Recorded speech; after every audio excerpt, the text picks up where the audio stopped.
Hey folks, Lenny Lawson here, the car guru, ready to frolic around in this automotive landscape I call your car life. And it's really important that we get your car life right so the rest of your life can work extremely well. Because we all know that if your car isn't running good, or if you pay too much for it and your payments are too high, or the price you paid, the money you took out of your checking account was excessive, because you weren't paying attention to the 4 targets, well, then we need to fix that. And sometimes we all make bad decisions. I made a bad decision. I've always wanted a 1957 Chevrolet Bel Air. Just in the back of my mind, it's lingered there. Even though I am a Ford dealer, we were Chevrolet people since 1929. And my dad joined Chevrolet in 1957. I did he joined in 1956 when I was born. I joined him in 1978. And we were Chevrolet dealers and Mazda dealers at the time. Now I'm Ford and Nissan. Go figure. But that's just how this business works. Sometimes you start at one thing and end up at something totally different. A lot of things in life go that way, don't they? How many times have you changed jobs, careers, mindsets? It just happens. So I was desperate to get this 57 going. Well, I wouldn't call it desperate. I was just anxious, and I wanted to make it for the Christmas parade. Didn't make it. So I sent it out to an independent repair shop that works on old vehicles, and they spent $1,200 of my money. And it's better. It's way better. But still, no heat. The heater doesn't work, and it's cold outside. The speedometer sits there and bounces, and it's not accurate. It makes noises. The gas gauge isn't working. What else? Oh, there's a tear in the fabric on the seat that I have to get fixed. The transmission shifts okay, but when you first take off, it has to think for a minute, so it kind of hits neutral and then immediately jumps into gear. That's not ideal. I'm hoping that driving it after some adjustments were made will take care of that problem. But see, I have car problems too. Now, this isn't my daily driver, obviously. I just want to get it right so that I can flip it, make a little money on it. Because when I bought it, I got it at a really low price, I thought. You wouldn't think that if you're bidding against thousands of other people online that if you're the winner, did you pay too much? I mean, that could be the assumption. You paid more than 1,000 other people did. And, sometimes when you buy a car on Bring a Trailer, people say, congratulations, a great buy. Well, was it? Well, I thought it was. I thought I bought it for about $15,000 less than I could sell it for. And I don't know why these guys let it go. They had to drop the reserve significantly in order for my final bid to get it. So that's why I felt like I did okay. Well, I didn't realize it had some of these issues. They weren't disclosed. So that happens. Okay, today we're going to continue the little game that I was playing yesterday. It's called What Would You Do If This Happened to You? And these are common things that happen to people who own automobiles. And, well, when I say automobiles, you know what I'm talking about, right? Cars, trucks, vans, the whole kit and caboodle. So let's think about what you would do. Oh, one more thing about the 57 Chevy. So I took it on a drive, and there's a lot of play in the steering wheel. I mentioned that to the guy that was working on it. He said, it's those old bias ply tires. So I went out and checked the tires. They're not bias ply tires. They're radials. And they shouldn't feel that way. So there's some work to do on the front suspension. But because tires age, typically you should replace your tires anywhere between 7 and 10 years. If they get that old, I don't care if they aren't worn out. You need to replace them because rubber deteriorates. And the manufacturers say 7 years is the limit. Yeah, but they just want to sell tires. I'm going to say 10 years is the limit. These tires were installed on this vehicle in 2000. No, I'm sorry. These tires were made in 2002. They're long overdue. And they're wide white walls. Where do you get those? Well, you get them from a place in Chattanooga, believe it or not. called Coker Tire, Coker, Coker Tire. Corky Coker is the guy who founded that business, and he is world famous for making OEM-style tires for everything from, a 1929 Duesenberg to a 57 Chevy like mine. And they're radials. So they're getting replaced. There's more money I'm dumping into this thing. But let's get to some of the things that this show is supposed to be about. What would you do if this happened to you? You want to buy a car from an individual. You've driven it. You've inspected it. You like it. But he tells you, well, I can't find the title. And he's looked everywhere. What would you do? Would you pay him and take possession of the car? Well, if you do, you could be sorely disappointed later. I have a good friend who bought a car that had a title problem. Matter of fact, the car had been stolen. He had a title, but it had ownership issues. The car had been stolen many, many years ago. And I don't know whether it was the FBI or the state police, but they came to his house and they wanted to arrest him. I don't know the exact story, but it was not good. He was able to get out of it. I think he had to go all the way to the governor's office to get some relief on that deal. But no, you do not want to buy a car unless they hand you the title. Now, what if they hand you a title that's in somebody else's name? Like, for example, their father who has passed away. And they have a title. It's not signed on the back. There is no power of attorney. As a matter of fact, the person who has the car and is holding the title, they have no legal right to transfer that to you. Now, what a lot of people do is they just have the relative sign the title in the owner's name, or the name that's on the front of the title. Is that legal? No. Will you ever get caught? Probably not. But what if it's an issue with other family members? What if, the person died and there was an estate and they were supposed to sell the car, but they were supposed to split the money? And this particular family member who has possession of the vehicle has no intention of splitting the money. You could have a problem. They could get your money and come repossess the car, and you'd be up you-know-what creek without a paddle. So just because there's a title present doesn't mean you're out of the woods, because the title needs to be in the name of the person who's transferring it to you. If they've lost a title, they can go apply for a new title. What if there's a lien on that title? What does that mean? That means that somebody has borrowed money against that car. The loan's not paid off. Or they got a title loan. A lot of people do that. They run a little short on cash. They take their title to this place and pay, big interest rates. Those places charge a lot. And they hand them a title and borrow, in any amount. Well, there's a lien on that title, and you're trying to buy that car. That loan has to be paid off. If you take possession of the car and you try to apply for a lost title, whatever, guess where that title is going to be sent, that replacement title? Not to you, not to the previous owner. It's going to be sent to the lien holder, because they are a registered lien holder with the state. So you just got to be careful with those types of issues. Okay, I'm going to take my first break. I'll be back here in just a minute.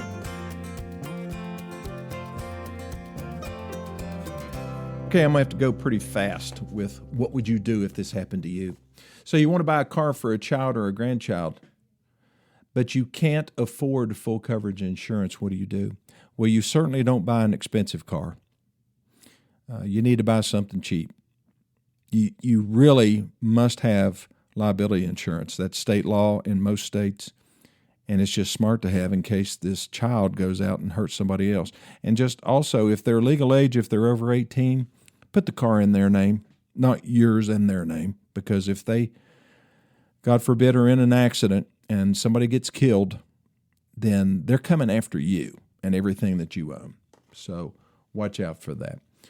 Okay, what would you do if this happened to you? You need to trade your vehicle, but your payoff is significantly higher than what you're being offered for the vehicle, or the actual cash value or market value of that vehicle. Well, one of the first things I'd do is I'd check to see if there are any cancellations available For example, if you bought an extended warranty, gap insurance, any other insurance-related products, not like a dent and ding protection or a fabric and paint protection package. Those are not cancelable. There'd be no refund on that. But if you bought an extended warranty or gap insurance, you can get a refund on that. And they can apply it towards the loan. So that might help some. You could also chase after any vehicles that are for sale that have really big rebates. Because the rebate, it's kind of funny money, but it's real money. And it could be used to reduce the amount that you have to finance on the new car that you're trying to buy. You're still going to be upside down, as we say. The other alternative is just grin and bear it. Don't trade cars. Just do the maintenance work that needs to be done on your vehicle. If it needs brakes, needs new tires, go ahead and do it. Just live with it. Don't trade. Just wait until the unpaid balance is close to the market value of the vehicle. And over time, it will get there. It may take a few years, especially if you financed it for a really long time. But sometimes you just have to bite the bullet and stick with what you got. Okay, let's see. Oh, you wreck your vehicle. It's pretty much totaled. Your insurance company wants to total the car, but you want to keep it. You don't want it totaled because you have seen how expensive cars are, and you don't want to have to go out there and buy a new one. The amount of money that they're willing to give you is not sufficient, and maybe even your car is paid for, and it's a decent car. It's just crashed in the right front, or it's just not that serious a damage. You can fix it for maybe $3,000 or $4,000, and the insurance company wants to total it. Well, I hate to tell you this, but they have the right to total it. And you can basically buy the salvage value if you want to, or buy the salvage. Instead of them taking possession of the vehicle and taking it to a salvage auction and selling it, where somebody else will fix it and then resell it, you can take the salvage. They'll just pay you the difference between the ACV of the vehicle and the salvage value. And so you'll have some money in your pocket to be able to repair it. I mean, that's what I did with my grandson's truck when he was in an accident, and the insurance company, I thought that the truck was worth $12,000 to $15,000. Insurance company was willing to pay, what was it, $4,000? Because it was a 2005 model, but it only had 8,000 miles on it. So they weren't willing to budge, and they wanted to total that incredible vehicle. And I said, no, you're not totaling it. And also requested, I said, listen, I don't want this to have salvage history. And so we came up with a number that they were willing to pay me. They fought me on it, but they were willing to pay me a certain amount of money for repairs, which didn't near cover it. I mean, the repairs were like $7,000, and they paid me like $4,000. So I had to pay the difference. But I got to keep the truck, and it doesn't have salvage history. Doesn't have a reconstructed title. I fixed it. It was easy to fix. It was just hitting the driver or the passenger side door. We replaced the door, fixed the rocker panel, did the paint work, and it's back to normal. So everybody's happy. But then I can't get full coverage insurance. So what I did was just got liability, so I'm protected. Okay. Let's say this happens to you. You co-signed on a note for somebody to buy a car. It could be a kid, it could be a friend, relative, whatever. And you find out that the car is being repossessed. You find out from like your nephew who you co-signed for. Now, they should have notified you since you're on the note, but if your address wasn't on the note and theirs was, you probably weren't notified. And so what can you do? Well, you don't want a repossession on your credit report. So the only thing you're going to be able to do is to, if the bank will let you, is to catch up the unpaid payments and then just keep paying for the vehicle and then try to sell it if you don't need it. But the worst thing you can have happen is to have it repossessed and have that destroy your credit, because I can promise you it will. I mean, you could be an 800 Beacon score, and the next thing you know, you're a 600 Beacon score because you have a repossession on your credit history. I know you weren't responsible for the payments according to your, the person you co-signed for, but according to the bank, you're just as responsible as the person you co-signed for. Doesn't matter if your name's first or second on the note. That doesn't matter. What matters is that you're on the note at all. So this is something you just have to work out with the bank. Okay, another thing. What would you do if this happened to you? You have one of those nagging, intermittent problems with your vehicle that every time you take it to the dealership, they cannot reproduce it, or to the repair shop. This happens. It's probably happened to you. You know, you've got a squeak or a rattle that only you can hear. The vehicle only makes this particular noise or does this particular thing when, you know, you're driving it under certain circumstances, and the dealership just doesn't seem willing to drive it long enough or keep it long enough to try to fix it. If it's legitimate, we have a new tool in our arsenal, right? It's called a cell phone. And if it's something that you can record, then do that. Or if you can get a witness, somebody to ride with you, say, yeah, I saw it do it. I mean, it was definitely doing it. That infotainment screen was going blank. Oh, by the way, my wife's infotainment screen on her new 2026 Armada, we did a reprogram. That's the first recommended fix. It didn't fix it. It's still flickering. So now we have to replace a module that's in the dash that controls the infotainment screen. Now, this is all being paid for by Nissan warranty, but still, you know, it's a pain. Does this just happen to Nissan? No, it happens to everybody. It happens to Toyota and Chevrolet and Volkswagen. Everybody has issues. Matter of fact, there's a lot of recalls that happen real early on. We have a couple vehicles in stock right now that we can't sell because it has a recall. We're not allowed to sell vehicles that have an open recall. The problem is there's no fix for it yet. So they just get to sit here unsold. We just pull them off the line, park them out back, and let Ford pay the interest on them. And that's just the way it is. And when they come out with a fix, they'll release it. We'll install the parts or do the inspection or whatever, and then we'll put it out there on a lot, try to sell it. But at that point, we might be into the next model year.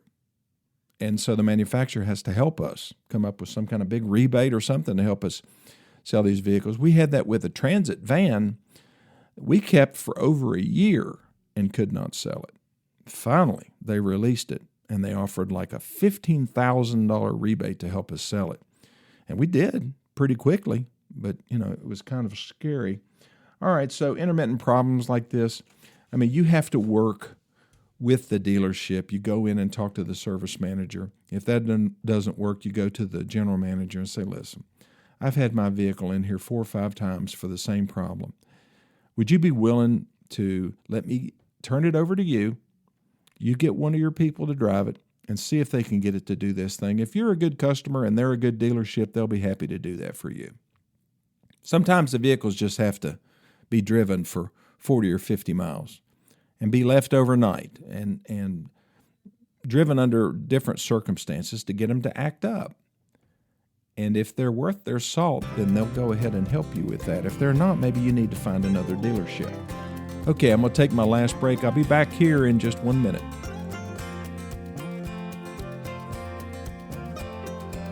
Okay, I am back. What would you do if this happened to you? You just got a new car, and your husband, he bought it for you. He's so proud of it. And he said, honey, now you take care of this thing because it's black, and it shows every dent and ding and scratch, and don't take it through a car wash. And, just be careful with it. And she, oh, yeah, I'll be careful with it. You go to Walmart. Somebody unleashes a shopping cart on your passenger side door, causes a big ding. What do? Well, you don't drive to a body shop and get an estimate, okay? You go back to the dealership where you bought it and say, when does your dent doctor show up? That's what we call them. Well, that's what we call ours. Or that's what he calls his business, the dent doctor. And so they come around the dealership every week, and any vehicles that we have, any vehicles that we trade for or that we buy at the auction, or that, we get door dings just like everybody else does, we have them fix them, and he pushes them out. And he charges about $30 or maybe $50 per panel, It may cost you $100 to get the door ding fixed, but your husband doesn't have to know. So watch out for that. Also, we have a bumper guy, and all he does is paint bumpers that get scratches on them. We have a wheel guy. I think he has a wheel girl with him, and they fix wheels. I saw a Hyundai yesterday. I went to Southern Craft, the barbecue place here in Greenville, and as I walk in the door, I look back and I see this brand new Hyundai, and the wheels look like they've been through a battle with a curb. And maybe they don't care. I mean, I would care if it's my car. I mean, they're just horrible. And the reason that happens is because the wheels have gotten wider, the tires have gotten wider as well, but they're lower profile and they don't stick out from the wheel. The thing that sticks out the most is the wheel itself. And so they get scrubbed when you go through the drive-through or on a curb or wherever. So we've got these people that fix the wheels and make them look pretty much like new. Don't go to the dealership and order a new wheel until you let the wheel guy or girl inspect your wheel and see if they can fix it. I guarantee that probably 75%, I guarantee probably, how's that for qualification, that 75% of the vehicles have the wheels scrubbed on them out there. And a lot of people just don't care until it's trade time. And then they try to trade the vehicle and they say, oh, we got to deduct $500 for a new wheel. No, you don't. Why wouldn't you think we need to? Because you've got a wheel guy. How you know that? Because the car guru told me so. See, I probably already saved you $500 next time you trade. Well, folks, it's fun to have knowledge and to gain it so easily when it comes to your car life. And that's what I do with My Car Guru. If you need me personally, you can send me a text to 423-552-2020. And if you want the My Car Guru guidebook, it's 32 pages of sheer automotive brilliance that will save you money. I'm talking about big money, especially if you go out and trade cars. If you have that in your arsenal, you won't pay too much. There's no way you can. It's bulletproof because it's been developed by me over my 47-year career. So just send me your email address and I'll send you a copy of it. Or if you don't use email and you're just old school, then call my dealership, Gateway Ford or Gateway Nissan, 423-639-5151. Leave your mailing address, your name and mailing address with my telephone operator, and she'll lay that little sticky note on my desk, and I'll send you a copy. I'll print it out right here on my personal computer and send it to you. Well, thanks for listening to this edition of My Car Guru, and I'll see you next time.